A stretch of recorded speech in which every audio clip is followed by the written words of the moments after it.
قبل الحرب العالمية الثانية اقتصرت ملابس الأطفال فتيانا وفتيات على تنورات بيضاء خالية من الألوان وسهلة لتغيير الحفاضات.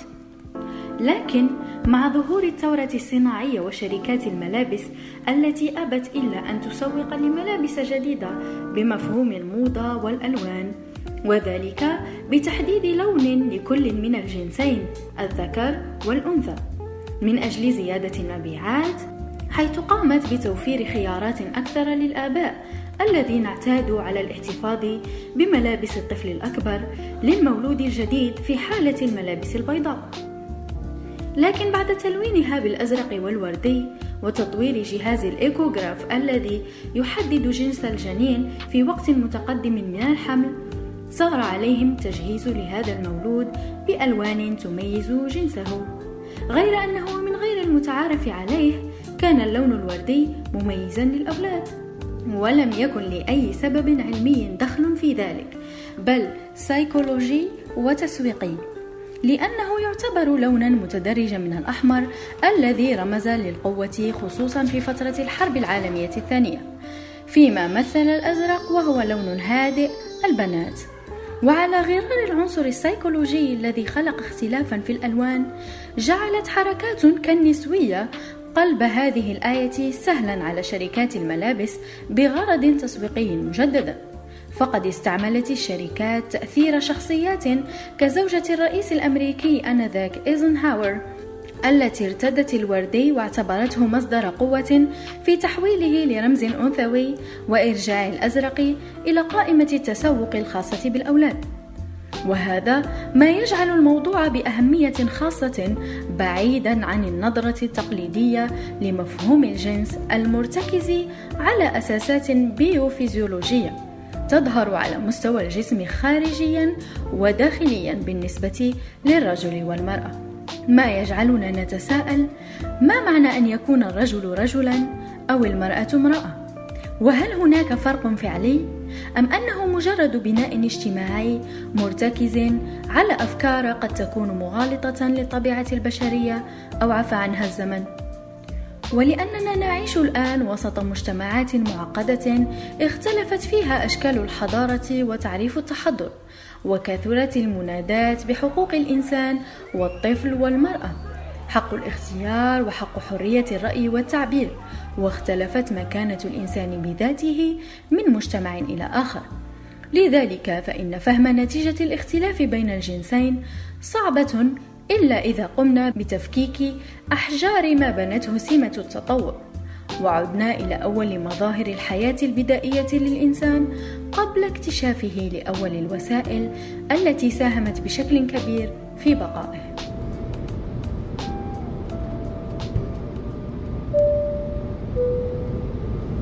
اربطوا أحزمتكم لنقوم برحلة تتخطى حدود الزمان والمكان.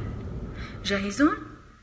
أنتم تستمعون الآن إلى بودكاست 73، حلقة آدم وحواء.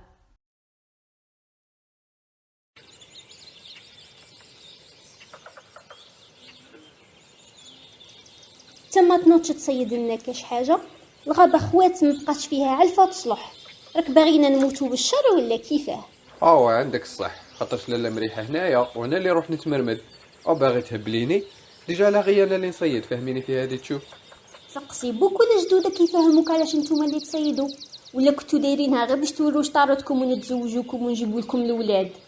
ديجا على بالك انا كرهت نولد ونعس ونربي، اقعد انت قابلهم يا سيدي وانا نخرج نصيد. اللي سماك يقول بصح. على انت كاش نهار فلحتي في الصياده نخلي لك البزه تربيهم ونشوفوا. يا صح، سكتينا غير سكتينا. الغابه اصلا ما بقى فيها قاعد. فوتي تشو قدام نشوفوا وين نروح. حبوك عشتي غير روحك بزاف باش نوكلك ونزيد ناس فيك.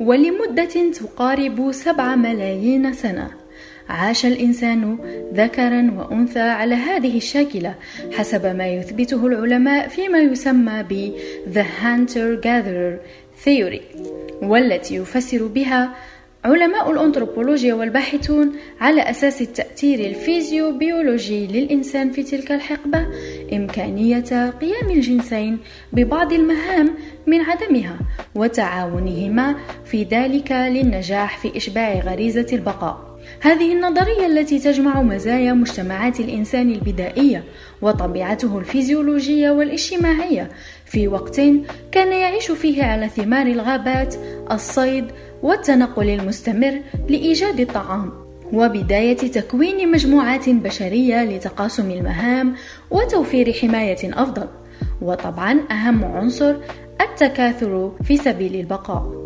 فاستنادا على الفرق البيوفيزيولوجي في الجهاز التناسلي، الهرمونات وكذا البنية المورفولوجية، لطالما كانت المرأة مسؤولة بيولوجيا عن عملية الولادة التي تتطلب فعلا وقتا وجهدا كبيرين وتستهلك طاقة أكبر، فيما يعمل الرجل على توفير مصدر للطاقة عبر قطف الثمار والصيد.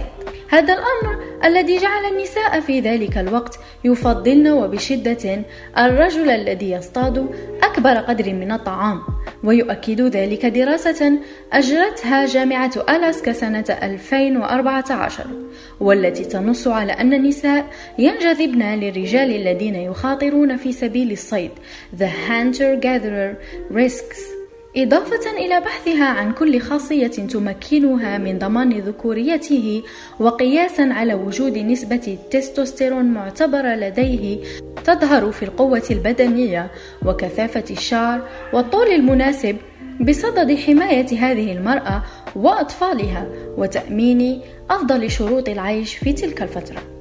لم تكن المرأة وحدها من تملك تفضيلات، بل كانت تسعى لأن تبدو أنثوية، تهتم بنفسها ومظهرها، ويمكنها الاعتناء بالعائلة، فقد كان هذا كل هم الرجل الذي يريد تمرير جيناته لأفراد بصحة جيدة وامرأة بوجه وجسد جميلين مقابل ما يوفر من حماية وطعام للجميع، الشيء الذي دفعها للاهتمام بهذا الجانب أكثر من الرجل إلى يومنا هذا.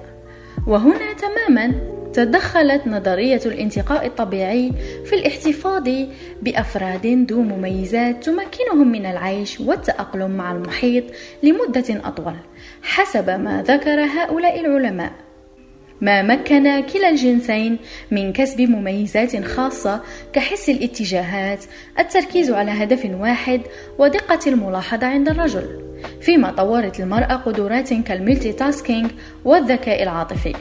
إذن هل العامل البيولوجي والفيزيولوجي للجنسين كان فعلا الفاصل في تحديد أدوار كليهما؟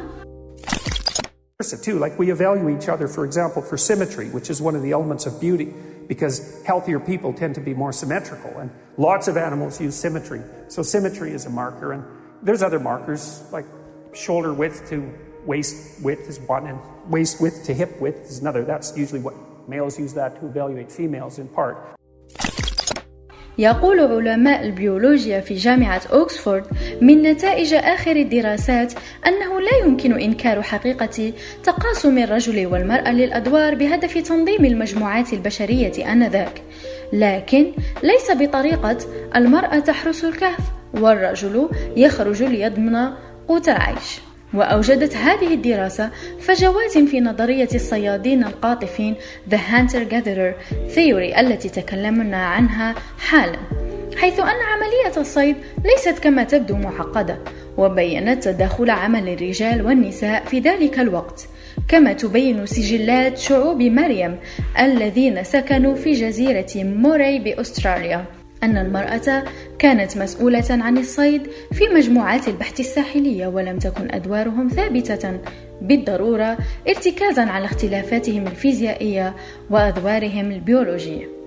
في كتابه Brain Rules يشرح الكاتب جون ميدينا، عالم ميكروبيولوجيا تخصصت بحوثه في عزل ودراسة الجينات المسؤولة عن تطور عقل الإنسان والاضطرابات العقلية، حيث يضع تحت أيدينا 12 قاعدة عن كيف يعمل ويتطور عقل الإنسان تحاكيا مع الزمن والمؤثرات الداخلية والخارجية.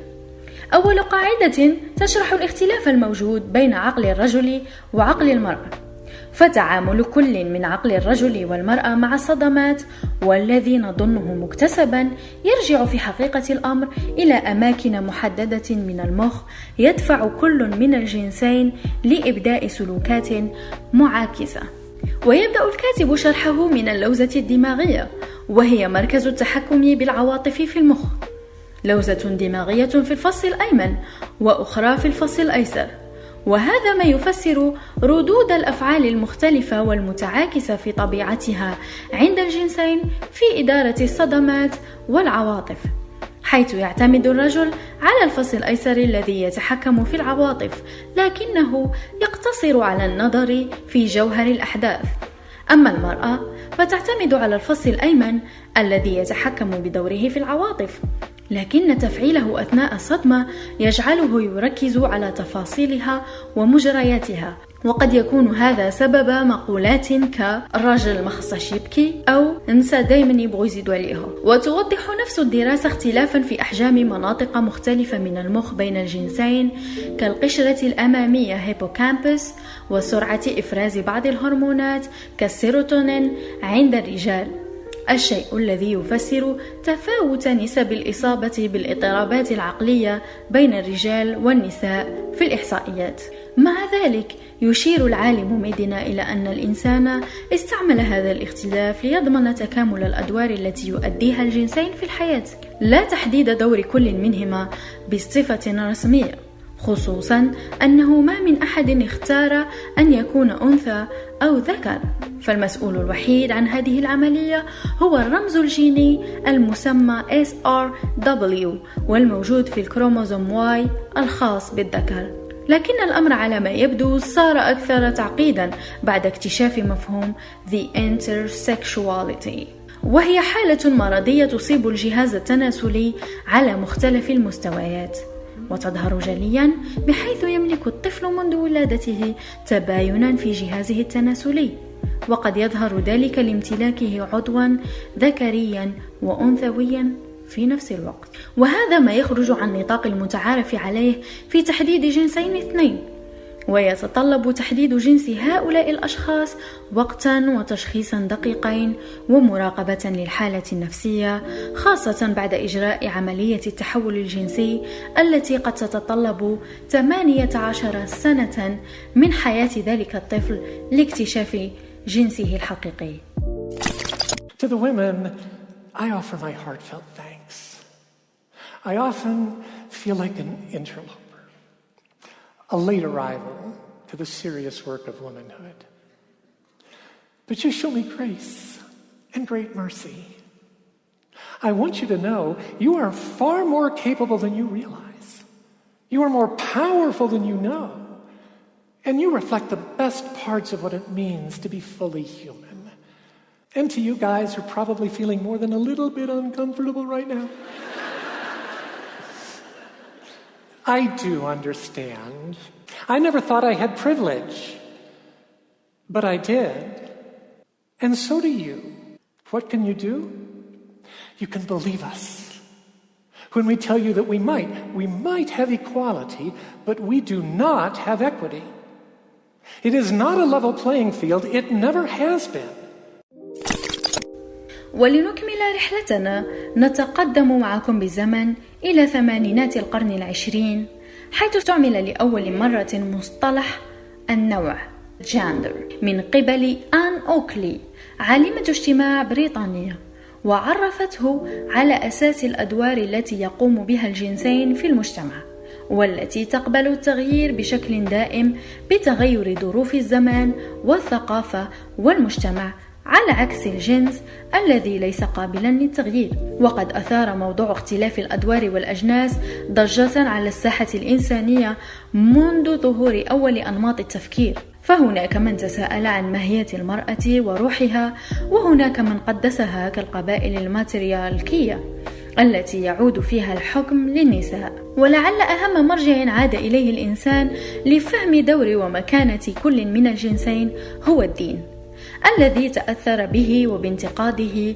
الكثير من الفلاسفة والمفكرين، وظهر اهتمام الناس بهذا الموضوع جليا في عصور الفن التشكيلي والرسم، حيث أنتجت العديد من اللوحات تحت عنوان آدم وحواء آدم and Eve، مرتكزة على أساطير قبلية وقصص من الكتب السماوية للديانات التوحيدية وغيرها. فما هو دور الدين في هذا الاختلاف القائم بين الجنسين؟